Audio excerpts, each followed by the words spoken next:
showed up to the office 3 days early, looking like a common intern, only to witness a regional manager trying to run a criminal network from his desk. He thought he was untouchable until he realized he'd spent the last 10 minutes trying to fire the new CEO. I've always believed that you don't truly know a person until you see how they treat the staff who can do nothing for them. My name is Marcus, and I've spent the better part of a decade climbing the corporate ladder. It wasn't a climb paved with nepotism or golden handshakes.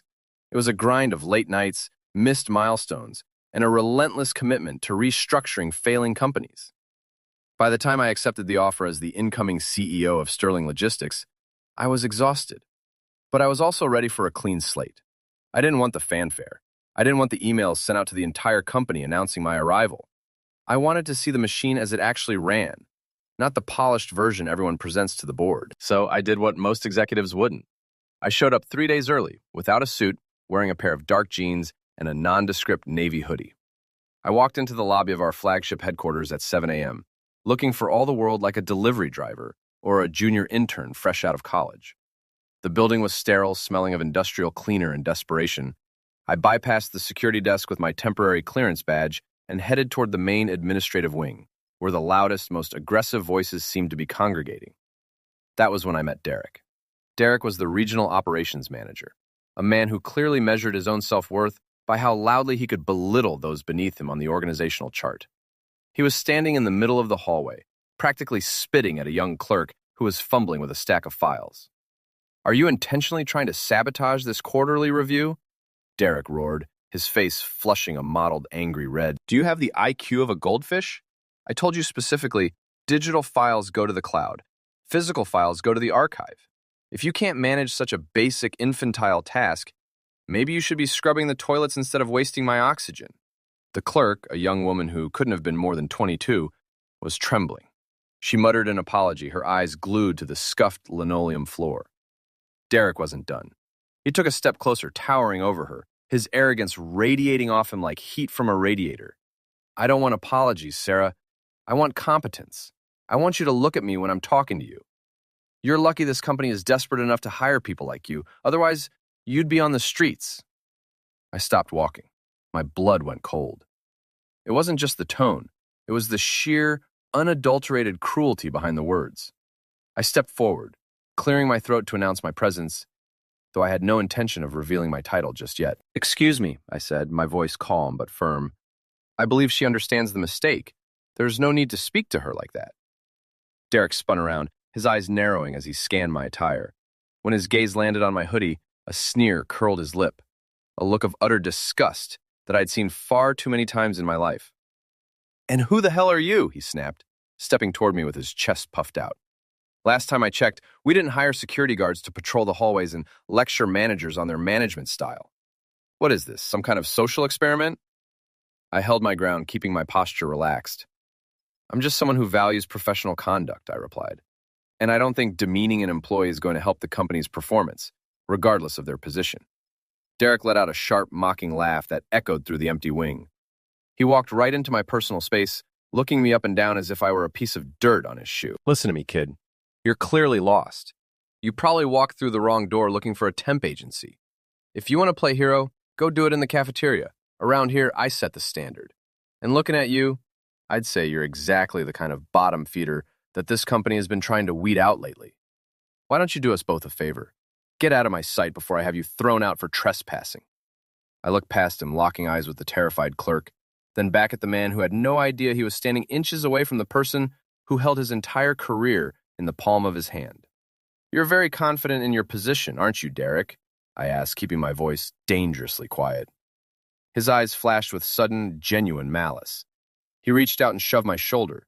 Not hard, but enough to make the statement clear. "I'm in charge of this floor, and as far as you're concerned, I'm the one who decides who stays and who goes. I have half a mind to call security right now and have them run a background check on you. Who knows, maybe you're here to plant some illegal items, or you're part of some organized scheme. I've heard about people like you coming in here to stir up trouble." He stepped back, pulling out his radio as if he were actually going to report me for some imaginary crime. "Yeah, this is Derek, an admin. I've got a suspicious character in the hallway, homeless looking, aggressive demeanor. Get someone up here to escort him out. And tell them to be ready, because this guy looks like he's ready to pull a stunt." I didn't move. I didn't even flinch. I just stood there, watching him wait for his team to arrive, watching him enjoy the power trip he thought he was pulling off. I took a deep breath, knowing that the next few minutes would change the trajectory of this entire building. As I heard the heavy boots of security echoing down the corridor, I leaned in slightly, just enough for him to hear my next words. "You're making a massive mistake, Derek," I whispered. "But you're right about one thing. I am here to clean house, and I think I'll start with you." Just as the security guards rounded the corner, Derek laughed again, a sound of pure, smug satisfaction. "You hear that? He's threatening me. Take him down." The lead guard slowed his pace, looked at me, and then went deathly pale. He dropped his radio, his jaw literally hitting his chest. I turned toward the guards, my face devoid of emotion, and then turned back to see Derek's confusion shift into something far worse. The terrifying realization that the air in the room had just shifted permanently. The silence that descended upon the corridor was so heavy, it felt like the walls were pressing inward. The head of security, a man named Miller, whom I'd met briefly during my vetting process, looked from the badge he was holding in his trembling hand back to me. His face had drained of all color, shifting from his usual authoritative ruddy complexion to a ghostly, sickly gray. He didn't move toward me. Instead, he took 2 steps back, his eyes darting frantically between my composed expression and the sputtering, confused man standing beside me. "Miller, are you deaf?"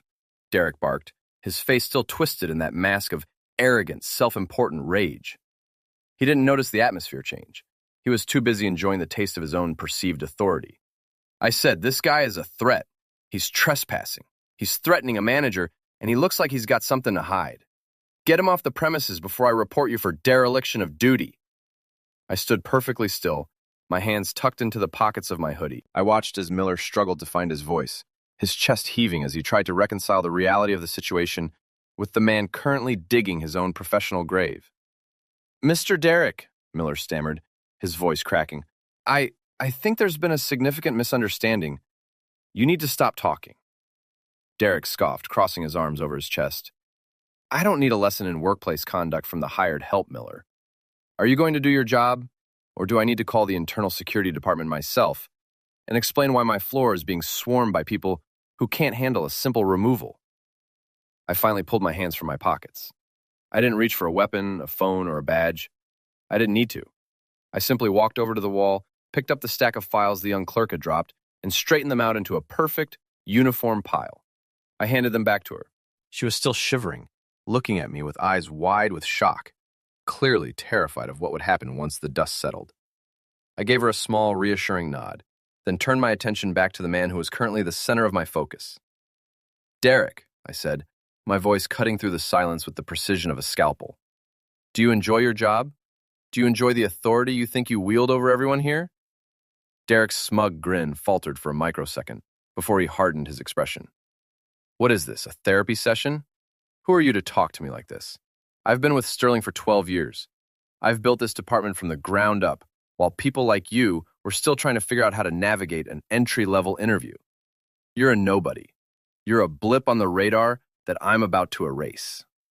"A blip," I repeated, a small, humorless smile touching my lips. "That's interesting, because in the last 10 minutes you've managed to violate almost every single core policy this company stands for. You've humiliated a subordinate, you've attempted to use security resources for personal vendettas, and you've publicly demonstrated a total lack of leadership. And all of that is the least of your problems." Derek started to laugh again, but it sounded forced, a high-pitched, jagged sound. "Policies? You're talking about policies? Do you know who I report to? Do you have any idea how much revenue my department generates? The higher-ups don't care about your little be kind corporate rhetoric. They care about the numbers, and my numbers are spotless." I took a step toward him. He didn't back away, but his eyes flickered, catching a glimpse of something in my gaze that made his confidence waver. "Are they, Derek? Are your numbers truly spotless?" I reached into my inner pocket and pulled out a sleek, black digital tablet. I hadn't even unlocked it yet, but the sight of it seemed to make Derek tense up. He squinted, trying to see what was on the screen, but I kept it tilted away from him. "I've spent the last month reviewing every audit, every shipment manifest, and every internal communication thread that has flowed through your division," I continued, my voice low and steady. "I've seen the discrepancies in the procurement logs.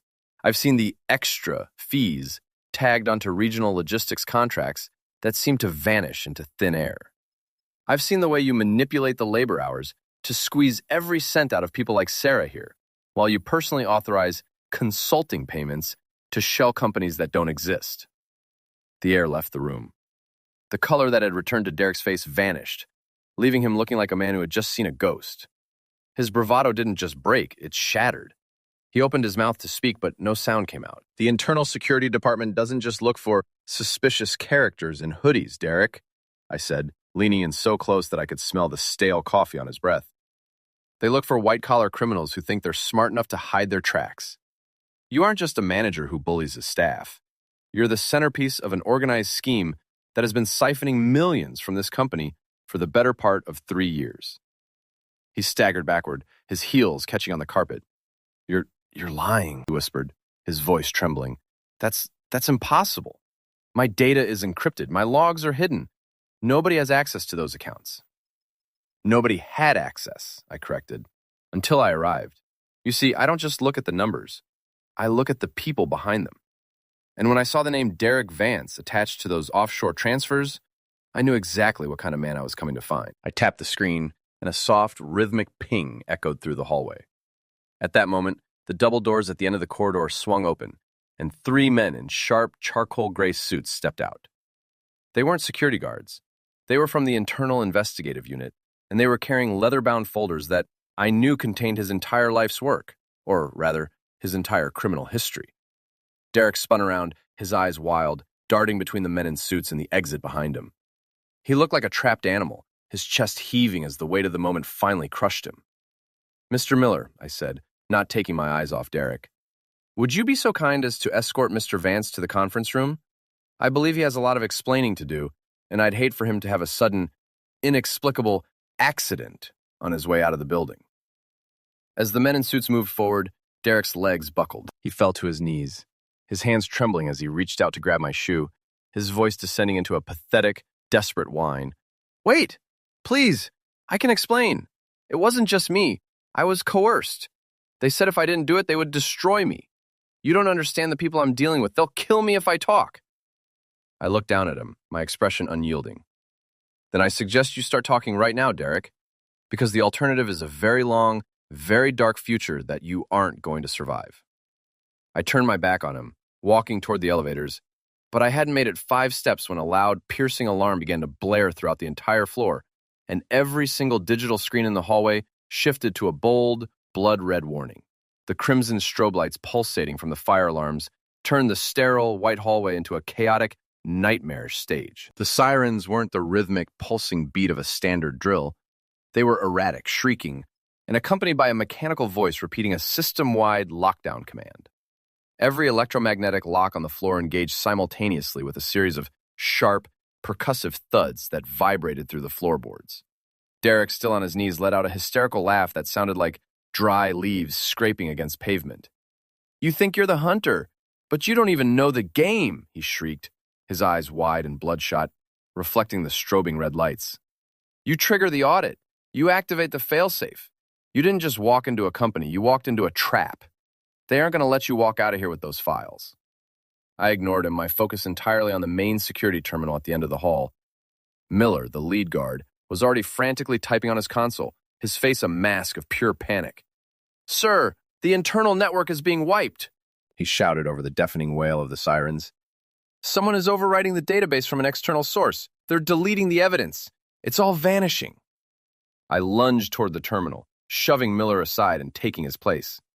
My fingers flew across the keyboard, bypassing the standard firewalls that were rapidly collapsing under a sophisticated cyber assault. It was clean, surgical, and terrifyingly fast. Whoever was on the other end of this connection knew the internal architecture of Sterling Logistics better than I did. Stay focused, I barked at Miller. Seal the server room. If they can't get to the physical hardware, they can't complete the wipe. The doors are locked. The system won't respond to my clearance, Miller yelled back, pounding his fist against the reinforced glass of the console. I looked back at Derek. He had stopped laughing and was now staring at his own smartphone, his face twisted in a look of sickening triumph. It's over, he whispered, his voice trembling with a mix of fear and relief. The server wipe is just the beginning. They're already here. You really thought you were the only one playing chess? A sudden, jarring metallic screech echoed from the stairwell door. Then, the heavy reinforced steel groaned, as if something immense was applying pressure from the other side. My heart hammered against my ribs. I hadn't expected them to be this brazen. This wasn't just corporate espionage anymore. This was a total tactical takeover. "Get behind the desk," I ordered the young clerk, Sarah, who had been frozen in the corner. She scrambled toward us, her face pale, just as the stairwell door flew off its hinges with a sound like a gunshot. Through the thick, acrid smoke that began to billow into the hallway, silhouettes emerged. They weren't police. They weren't corporate investigators. They were moving in a tight, disciplined formation, wearing tactical gear that looked like it had been pulled from a military surplus warehouse. They held heavy objects that looked disturbingly like illegal weapons, and they weren't interested in talking. "Down! Everybody down!" the leader of the unit roared, his voice amplified by a tactical mask. Miller reached for his service holster, but a suppressed pop silenced him before his hand even cleared the leather. He crumbled to the floor, clutching his shoulder, his eyes wide with shock. The hallway erupted into chaos. Sarah screamed, but I grabbed her, pulling her down behind the heavy oak reception desk, just as a volley of rounds shredded the drywall where we had been standing seconds before. "They're here for the files," I hissed, tapping frantically at my tablet, trying to divert the encryption key to an encrypted off-site server before the connection was severed completely. "Who are they?" Sarah gasped, her breath coming in ragged, terrified hitches. "What is happening?" "They're the ones who are paying Derek," I replied, my voice steady despite the adrenaline flooding my system. "They aren't here to manage logistics. They're here to ensure the organized scheme stays buried." I looked over the edge of the desk. The tactical team had reached the main terminal. The leader was holding a handheld device to the port, bypassing our remaining security layers. I knew that in less than 30 seconds, they would have the location of every offshore account, every witness, and every shred of evidence that could link this company to the criminal underworld. I saw Derek standing up, walking toward the tactical team with a servile, pathetic grin on his face, clearly expecting his allies to reward his loyalty. He held out his hand, perhaps thinking he was being saved. The leader of the unit didn't even look at him. He simply raised his arm, pointed his weapon at Derek's chest, and fired.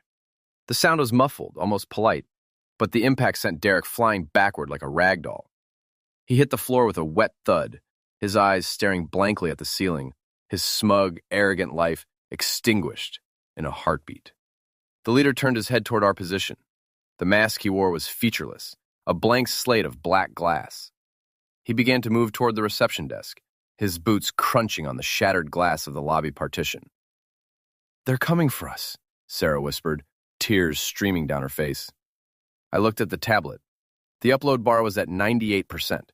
I looked at the approaching tactical team, then back at the door. I needed one more distraction, one more maneuver to buy me the final few seconds. I looked at the fire suppression panel. It was rigged to dump industrial-grade chemical foam if activated manually. "When I say run, you run to the freight elevator," I told Sarah, grabbing a heavy stapler from the desk. "Don't look back. Don't stop for anyone. Just push the button for the sub-level garage." "What are you doing?" she cried. I didn't answer. I stood up, holding the tablet high, and threw the heavy stapler with everything I had at the wall-mounted alarm box. It smashed the plastic casing, exposing the manual override lever. I didn't hesitate. I pulled it. The entire floor erupted in a torrential, blinding waterfall of thick, opaque white foam, turning the hallway into a zero-visibility abyss.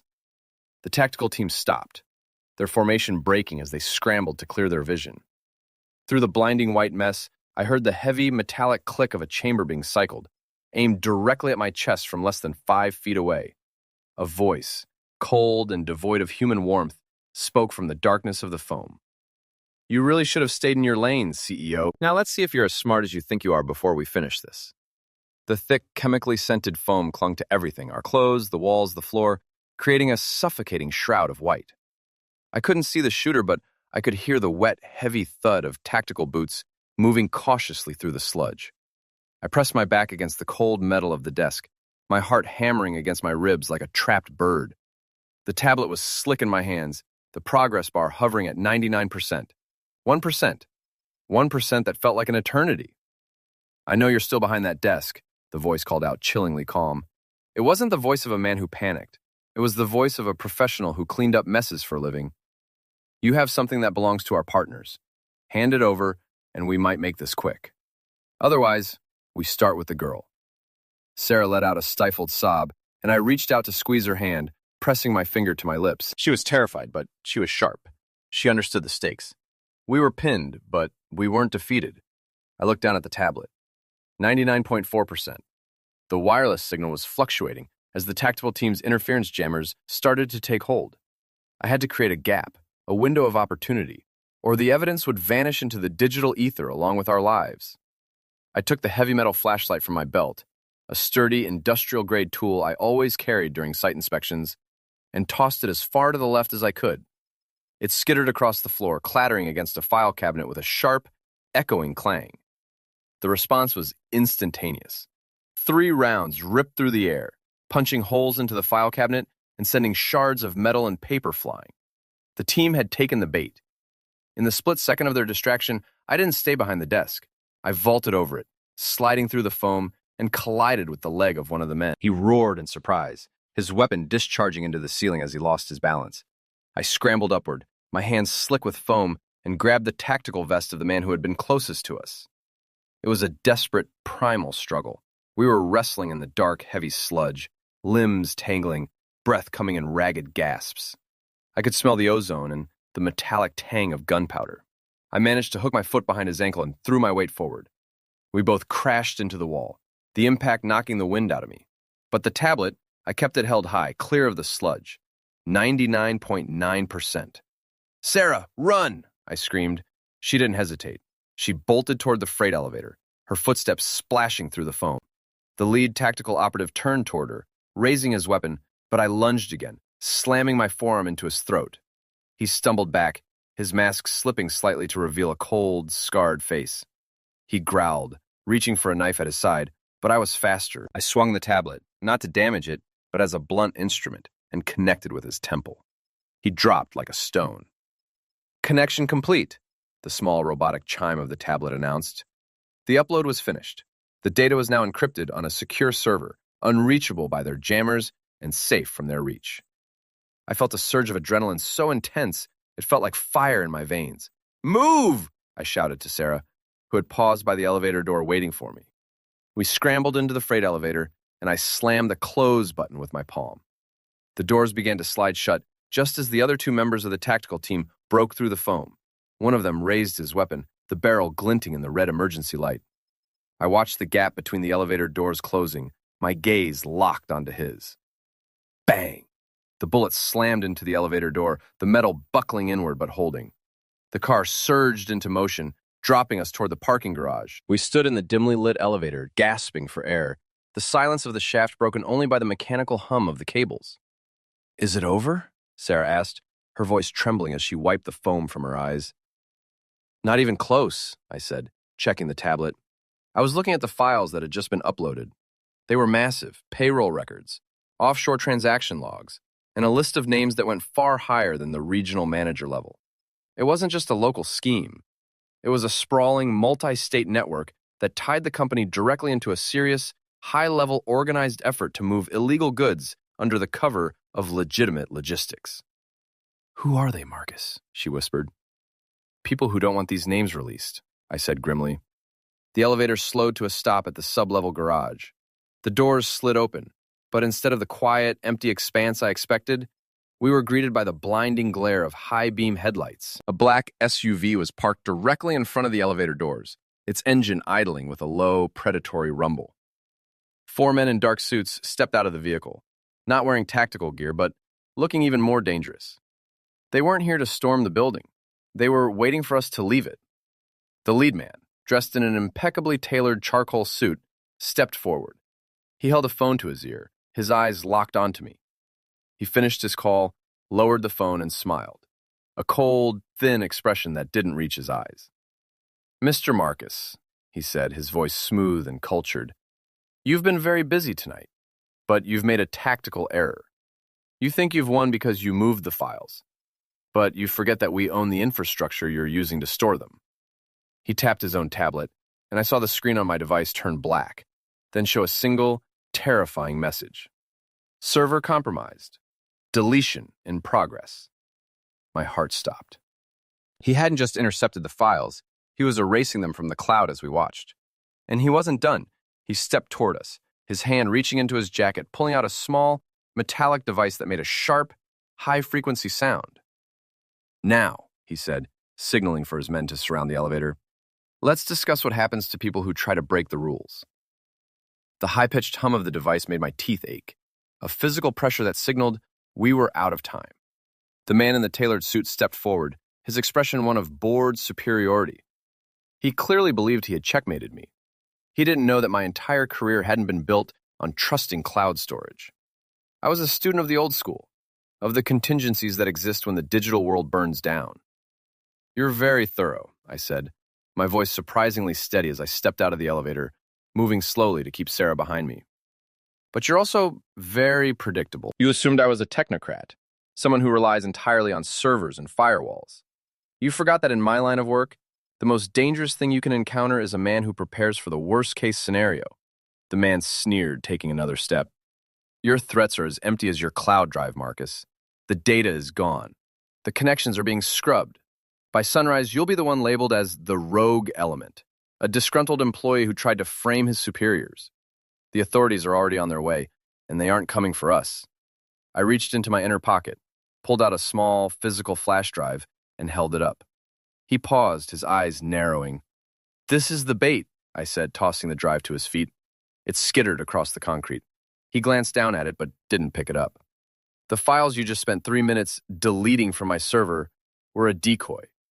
A digital breadcrumb trail designed specifically to lead you, and anyone you represent, into exactly this trap." "A trap?" The man laughed, though a hint of uncertainty flickered in his eyes. "We have the perimeter secured. There is no one else here." "That's where you're wrong," I replied. As if on cue, the heavy steel doors of the parking garage groaned. A dozen flashlights cut through the gloom, followed by the authoritative, distinct uniforms of the Service of Internal Security and a federal task force. They hadn't been waiting for me. They had been waiting for the signal I'd sent the moment I walked into the building. The man's composure shattered. He turned to signal his men, but the tactical team was already upon them. The parking garage became a blur of shouts, zip ties, and the sharp commands of officers reclaiming control. Within seconds, the men in suits were pressed against the SUV, their influence evaporating the moment their organized scheme was brought into the light of day. The lead investigator, a woman with steely eyes and a badge that commanded instant respect, walked straight to me. She didn't look at the chaos, she looked at the tablet I was still holding. "We've got the encrypted key, Mr. Marcus. The moment you triggered the manual alarm, our remote access point logged every single interaction these individuals made with the network. We have their identities, their accounts, and the entire chain of command. You did well." I let out a breath I felt like I'd been holding since I first walked into the building. I turned to look at Sarah, who was leaning against the elevator, her knees finally giving out as the adrenaline crash took hold. I walked over to her, putting a hand on her shoulder. "You're safe now, and you're going to be a very important witness, if you're willing." She looked at me, a tear tracking through the foam still clinging to her face, and nodded. "I just want this to be over. I want to work somewhere that doesn't feel like a war zone." "You will," I promised. In the weeks that followed, the fall of Sterling Logistics was swift and absolute. The investigation dismantled the organized scheme from the top down. The executives who had treated their employees like disposable pawns found themselves facing decades behind bars for their involvement in the illegal operations. The untouchable men who had tried to intimidate me were now staring at walls that wouldn't open for them. As for me, I didn't stay as the CEO. The company needed a total internal reconstruction, and I spent the next 6 months ensuring that every person who had been bullied, underpaid, or threatened was compensated and protected. I implemented a new policy of radical transparency, ensuring that no manager would ever have the power to demean a subordinate without immediate, public repercussions. On my last day, I walked into the main lobby. It was quiet, the sterile, intimidating atmosphere replaced by something lighter. The employees were talking, laughing, and for the first time they looked at me with respect rather than fear. I saw Sarah, who had been promoted to a junior management position, managing a group of new hires with patience and kindness. She looked up, saw me, and gave me a simple, genuine smile. I walked out of the revolving doors into the sunlight of a crisp, clear afternoon. My car was waiting at the curb, But I didn't feel the need to rush. The climb had been hard, and the fall of my enemies had been loud. But the quiet satisfaction of knowing that I had done the right thing, not for the paycheck, not for the status, but for the people who deserve to be treated with dignity, was worth more than any corporate title. I checked my phone one last time, deleting the app I'd used to trigger the security protocols. The chapter was closed. I looked up at the building, now stripped of its oppressive atmosphere, and walked away. I'd come to be the boss, but I left as something much more, a reminder that no matter how high someone builds their walls of arrogance, they are always vulnerable to the one thing they despise the most, the truth.